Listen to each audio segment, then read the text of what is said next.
Hola, gracias por acompañarnos en esta nueva edición de On Cámara. Espero que hayan tenido unas muy felices fiestas y que todos sigamos cuidándonos, manteniendo todas las medidas de prevención contra el COVID. Mi nombre es Guillermo Contreras, soy presidente del Comité de Servicios de Cámara de Comercio e Industria de El Salvador y agradezco que estén en sintonía con nosotros una vez más.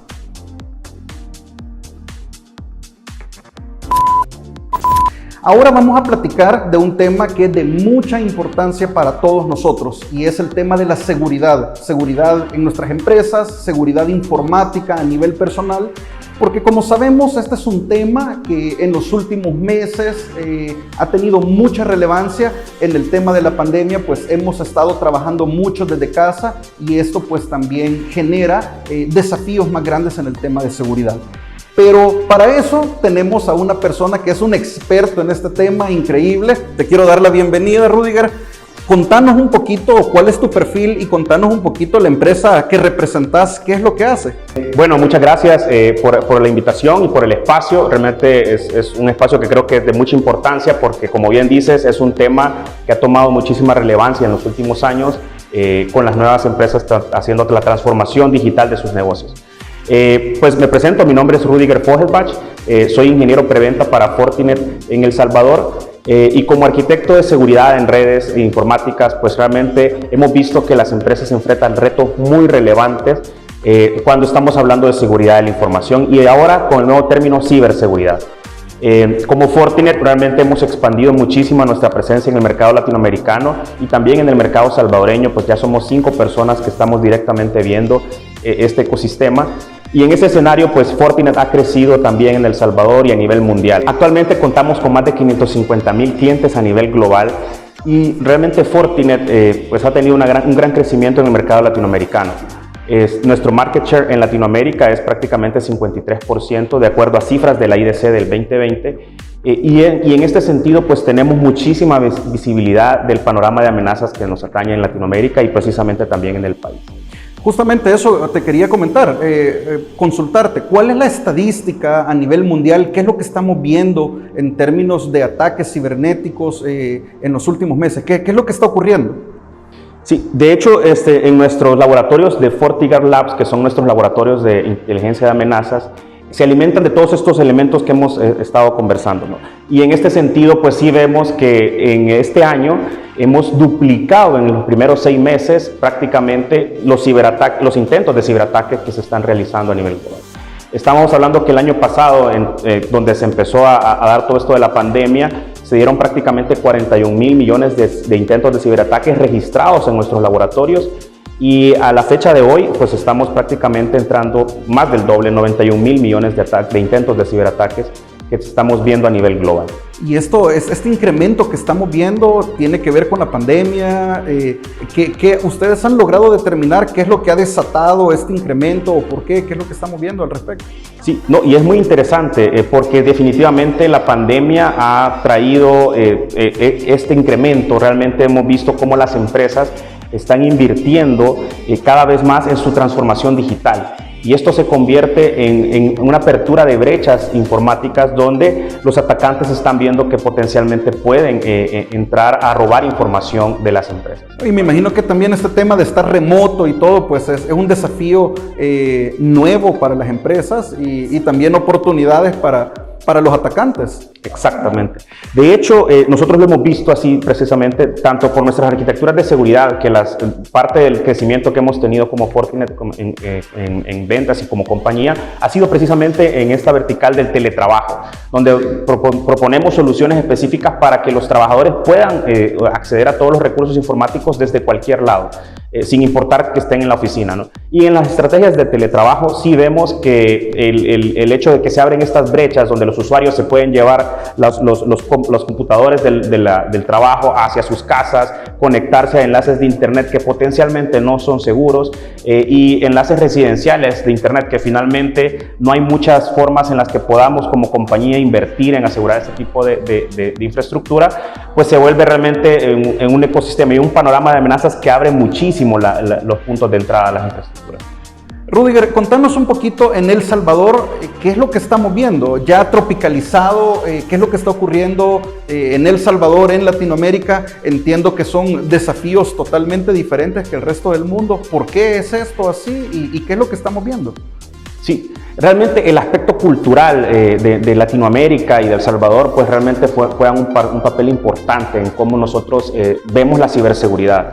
Y desde esta perspectiva quizás aquí sea un mea culpa de Latinoamérica y El Salvador, pues que no tenemos una conciencia o una concientización sobre los temas de ciberseguridad. Esto desde la perspectiva personal de los usos de los datos, de cómo nosotros aseguramos nuestra información, pero también a nivel empresarial. Creo que aquí ha sido una deuda que hemos tenido en general como Latinoamérica y específicamente en El Salvador, pues hace que realmente se requiera incrementar la inversión que se hace en esta parte de ciberseguridad y obviamente en este sentido pues también estar evaluando nuevas soluciones que realmente nos aporten a proteger los datos de nuestras empresas. Rudiger, contanos un poquito cómo pudiera hacer las pymes salvadoreñas para poder comenzar a trabajar en este tema. Sabemos que en la región, pues, y en El Salvador específicamente, la predominancia de las pequeñas y medianas empresas es muy grande. No tenemos los recursos muchas veces para invertir en los equipos que las corporaciones manejan para la protección de los datos, pero ¿cuál crees que debería de ser los primeros pasos básicos? ¿Por dónde deberíamos de comenzar a abordar este problema para tener la protección mínima de nuestros datos? Perfecto. Sí, de hecho, en este escenario nosotros vemos que realmente es algo que en El Salvador, como bien lo dices, se está viendo muchísimo, que el tema de inversión y talento humano que esté enfocado en la parte de ciberseguridad, pues realmente es limitado. Y al hablarlo así, pues necesitamos herramientas que nos permitan de cierta forma automatizar en la medida de lo posible todos los procesos que en una gran corporación harían muchas personas. En ese sentido, pues nosotros sí consideramos en el escenario de una arquitectura de ciberseguridad en la empresa que se debe de tener algunas características muy puntuales sobre las soluciones que vayan abordando estas necesidades. Parte de estas características es que se debería de buscar soluciones que se puedan integrar y comunicar entre ellas para poder generar esta telemetría, decimos nosotros, que permita cultivar más la información de ciberseguridad que está pasando en el panorama que está viviendo la empresa. Otro de los escenarios y otra de las características que también tendríamos que estar evaluando es que tengamos soluciones que tengan la amplitud de cubrir toda la superficie de ataque o la mayoría de la superficie de ataque. Que en este punto sí creo que es algo importante, donde empezamos a ver soluciones y productos y el mercado realmente nos bombardea de repente con muchos productos específicos que nos ayudan, por ejemplo, a proteger el dispositivo final, a proteger los enlaces de internet. Y de repente nos ponemos a pensar en el antivirus tradicional, nos ponemos a pensar en el firewall que va a ir en el enlace de internet, y todo este tipo de arquitecturas al final no están siendo integradas entre ellas. Entonces al final tenemos que evaluar productos que puedan cubrir toda esta amplia superficie de ataque, pero que también se puedan integrar y adicional y como un último paso, que puedan automatizar las acciones que, como te mencionaba, un staff de un banco, por ejemplo, que es una gran empresa, normalmente iría con muchas personas. En una pequeña empresa a veces puede ser solo una persona encargada de la parte de tecnología, o incluso en algunos escenarios empiezan a hacer un outsourcing de este tipo de roles, y en ese escenario pues esta persona tiene un tiempo y recursos limitados y al final tiene que tener estas herramientas para poder ser más efectivo en cómo prevenir las amenazas. Y hemos escuchado muchas veces que el punto más débil casi siempre es el usuario.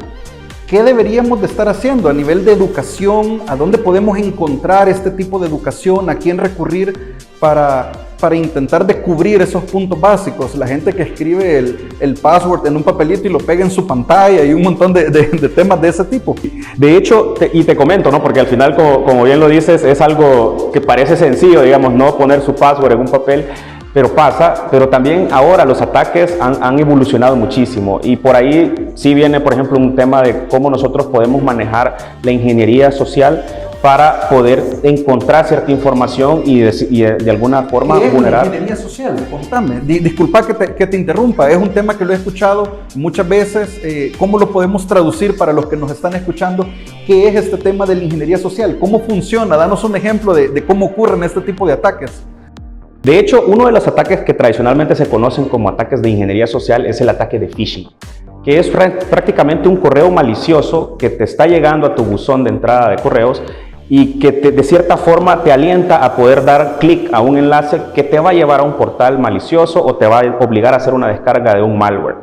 Tradicionalmente decís, mira, es un correo que me llega a mi buzón, pero yo puedo determinar de acuerdo a ciertas características que no es un correo que viene dirigido a mí y termina siendo algo malicioso. Pero ahora hay muchas técnicas que te ayudan desde la perspectiva del atacante, ¿no?, a generar correos que al final del día te hagan caer en esas trampas.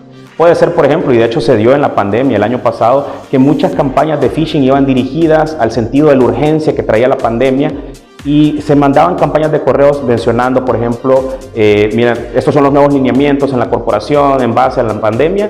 Clic aquí para ver, y ahí te descargaba ya de repente un malware, y ese tipo de ataque, que de hecho es un phishing, pues se termina siendo también ese parámetro de ingeniería social, donde están tratando de llegar a tu parte humana para poder acceder a algún activo tecnológico. Si tú tuvieras que dar 3 recomendaciones a título personal de cómo resguardarme, cómo mantener la seguridad a título personal, ¿qué me recomendarías?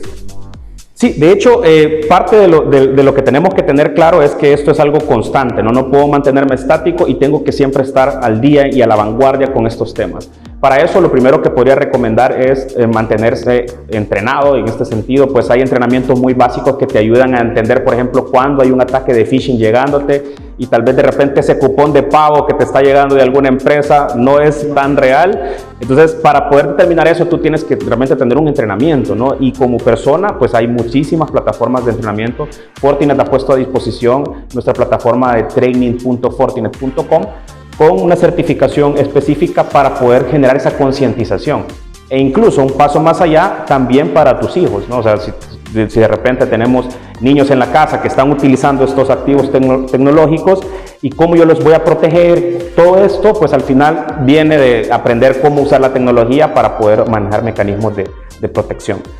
Otro punto que también creo que sí es clave es empezar a ser un poquito más celosos con la información que nosotros manejamos. Al final del día vemos que instalamos muchas aplicaciones, de repente tenemos que ir a un restaurante y ahora los menús se escanean con QR. Seamos, de cierta forma, pensemos mal, ¿no?, cuando tengamos que tener algunos de estos tipos de acceso a cierta información, porque al final del día por ahí puede venir un vector de ataque, ¿no? Y un último punto que también creo que es importante para poder proteger los datos desde la perspectiva personal es tener medidas y controles a nivel de navegación. Lo que tradicionalmente conocemos como control parental es algo que normalmente utilizan muchas de las personas, pero dando un paso más allá y pensando también siempre de la peor forma, digámoslo así, cuando tú estás entregando tu información para tener acceso a alguna aplicación o algún servicio, pues realmente tú eres el producto, ¿no? Y muchas personas lo dicen de esta forma.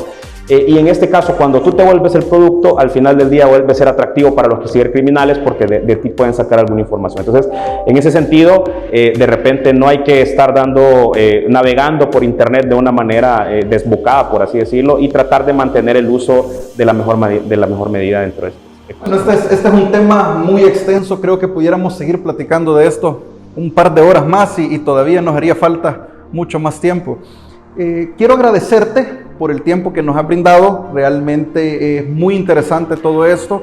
¿Y cómo te contactamos? ¿Cómo podemos saber más si alguien quiere tener un poquito más de información o profundizar en este tema de educación? ¿Hay alguna forma de contactarte o de contactar a tu empresa para saber más acerca de este tema?